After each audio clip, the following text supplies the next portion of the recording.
Estamos aqui direto do 23º Congresso Internacional de Direito Constitucional e com prazer recebendo a professora Maiana Guimarães, minha amiga.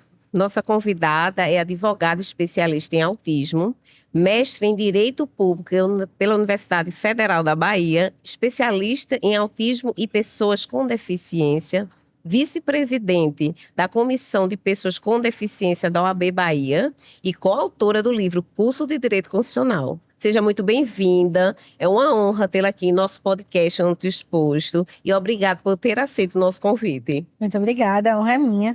Nós estamos, gente, num congresso de direito constitucional e falando num guarda-chuva temático muito sobre ativismo.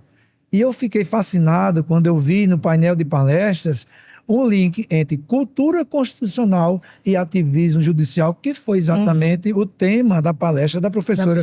Para os que não estiveram conosco, não tiveram a oportunidade de assistir sua palestra, professora, como a senhora estabelece esse link? Qual a preocupação com cultura e o que é essa cultura constitucional? Perfeito, vamos lá. O tema ativismo judicial, ele é inesgotável. Desde a conceituação, aos limites ao ativismo judiciário atual. Então, é impossível pensar nesses limites que são estabelecidos pela Constituição sem saber o que a Constituição preceitua, sem saber o que a Constituição prevê. E é exatamente nesse contexto que a gente fala de cultura constitucional, que nada mais é do que o conhecimento constitucional, não apenas o conhecimento de que existe uma Constituição, e não somente também o conhecimento do que a Constituição prevê, mas de se entender como destinatário da Constituição e como parte da Constituição. Porque só é possível conhecer, reclamar, reivindicar sobre aquilo que a gente conhece. Então, sem cultura constitucional, não é possível nem se compreender sobre ativismo judicial e sobre os seus limites. Porque se a dúvida o limite do ativismo judicial está previsto na Constituição, seriam as competências estabelecidas para cada poder ali na Constituição? Ou seria, de outro lado, o conteúdo das decisões que devem ser pautadas na Constituição, na defesa dos direitos fundamentais? Como pensar nisso sem ter, entretanto, uma cultura constitucional? Me parece essa discussão toda como aquela figura da Ouroboros, a cobra comendo o próprio rabo, e fica esse ciclo, não resolve nada, né? É questão de competência, é questão de complementaridade, Isso. Afinal é o quê? E aí entra a questão dessa cultura. Dessa cultura constitucional, que, na verdade, perpassa pelo direito fundamental à educação. Eu costumo dizer que sem educação não há cultura. Então, embora seja uma forma inicial, mas é o primeiro passo de disseminação, através do direito fundamental à educação, para que a gente possa entender um pouco de cultura constitucional. De outro lado, como efetivar o direito à educação se não nos entendemos como destinatários do direito à educação? Então, tudo para mim, todo problema jurídico hoje parte de um ponto: a ausência de cultura constitucional. Eu concordo plenamente com isso. Acabamos de entrevistar o professor Rodrigo Cavalcante, que falava sobre, inclusive lhe antecedeu no palco, falava sobre a visão econômica do direito no controle concentrado, especialmente nas ADPFs. Né? Então, consequencialismo, visão econômica do direito, faria parte desse conceito macro de cultura constitucional. Com certeza, faria parte, e inclusive para a gente saber até que ponto a economia pode limitar um direito fundamental. Porque é claro que as questões econômicas são essenciais. E ninguém vai pensar na efetivação de um direito numa visão macro que vai trazer uma inviabilidade orçamentária, por exemplo.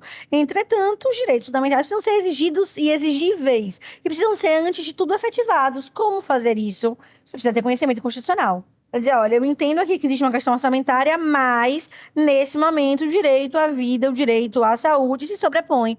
Ou, não apenas essa forma de efetivar, busque outra, mas busque uma forma de efetivar esse direito fundamental. Então, sem cultura constitucional, a gente não tem noção disso. E aí a gente vai seguir reclamando dos mesmos problemas. Porque a gente não tem conhecimento. A senhora me falou agora sobre direito fundamental à saúde. A gente estava sempre falando no direito fundamental à educação. E a sua linha de atuação é muito voltada para as pessoas com deficiência. Isso. que é que a gente poderia tratar sobre esse tema especificamente? Vamos lá. O direito fundamental à saúde é assegurado a todos os cidadãos, inclusive às pessoas com deficiência. E hoje, especialmente as pessoas que não têm capacidade econômica mesmo, financeira, sofrem muito porque desconhecem que a obrigação do SUS custear todo o tratamento, seja ele qual for. Mas antes mesmo de custear o tratamento, é preciso que a pessoa tenha um diagnóstico.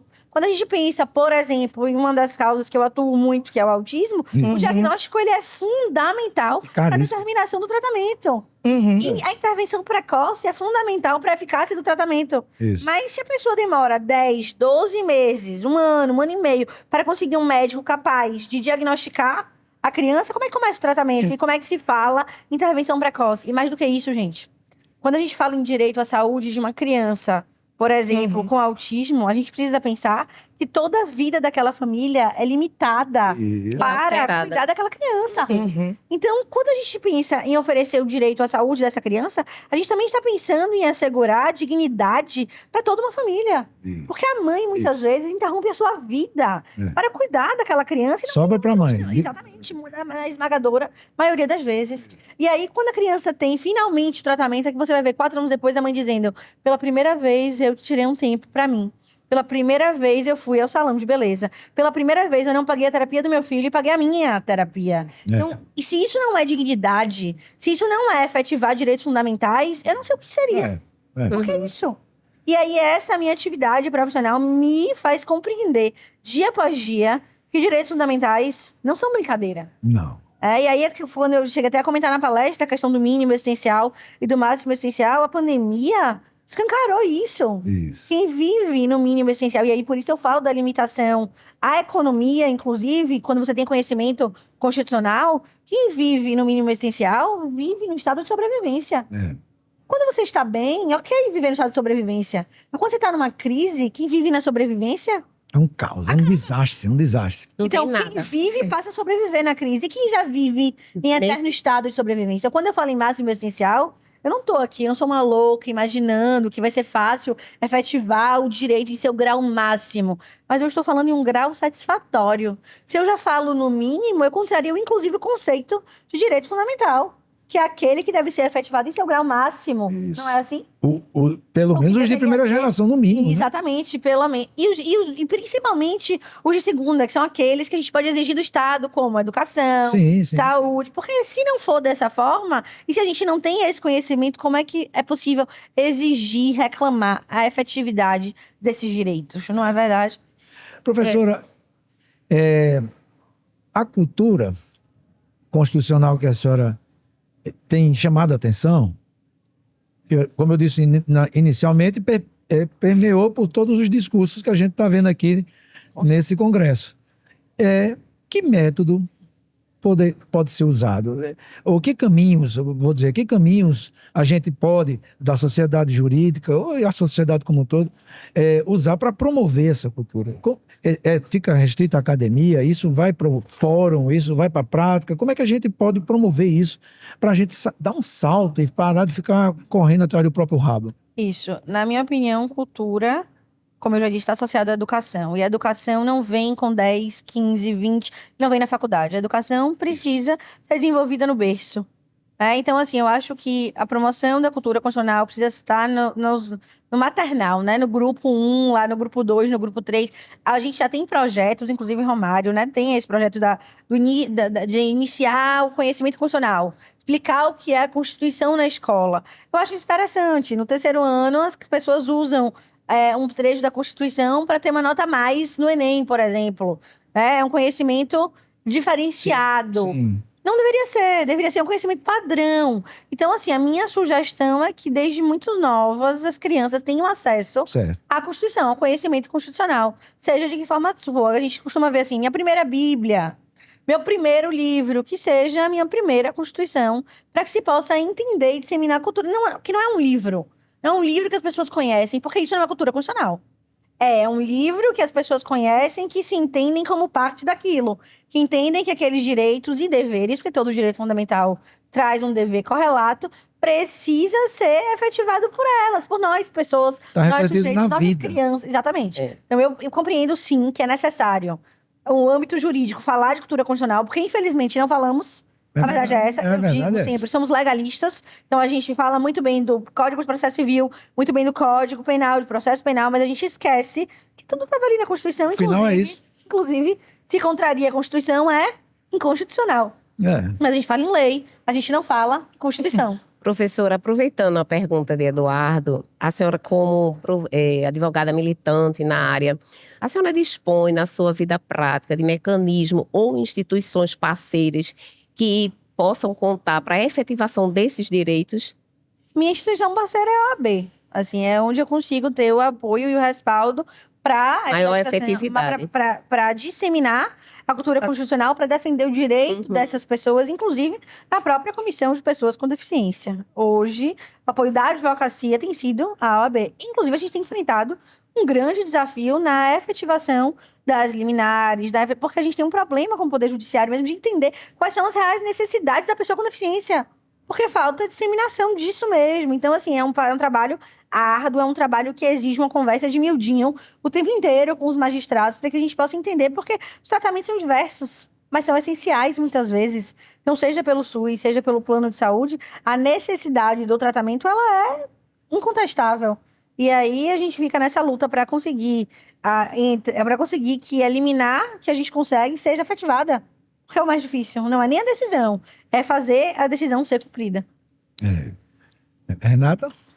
Nossa, queria agradecer a professora e aproveitar a oportunidade para deixar alguma mensagem, alguma divulgação de livro, alguma esperança. Uma exortação. Eu achei massa a presença dela aqui no Congresso e no podcast. Ela está exortando para uma coisa muito essencial. Muito e básica. essencial. Gente, vamos A nossa entender? cultura. Vamos entender? A nossa isso, cultura gente. constitucional. Assim, quando eu penso em cultura constitucional, eu penso que há esperança no direito. Porque a forma de efetivar, e eu vejo isso na minha prática, a gente só pode efetivar os direitos fundamentais se a gente conhece os direitos fundamentais. E eu digo isso sempre aos meus alunos, e vou repetir aqui: direitos fundamentais não são utopia. Quando a gente fala de saúde, estamos falando da nossa saúde. Quando a gente fala de educação, estamos falando da nossa educação. Isso. Todos esses direitos efetivam o nosso bem maior, que é a vida. Isso. Então, muito longe dos direitos fundamentais estarem ali para nortear um pensamento jurídico, eles estão para efetivar a nossa prática vida. A nossa vida prática, né? Então, assim, a vida real depende da efetividade dos direitos fundamentais. E apenas o conhecimento constitucional, a cultura constitucional poderá efetivar isso. E aí? Quando tivermos cultura constitucional, a gente vai poder debater com seriedade e profundidade sobre todos esses temas que a gente debate nesses congressos jurídicos, e não limitando apenas esses debates aos congressos jurídicos, mas a todos os cidadãos, porque será possível falar em uma cidadania efetiva. Hoje a gente fala em uma cidadania simbólica. Muito obrigada. É isso. Professora, muito obrigada. E esse foi o podcast com a professora Maiana Guimarães.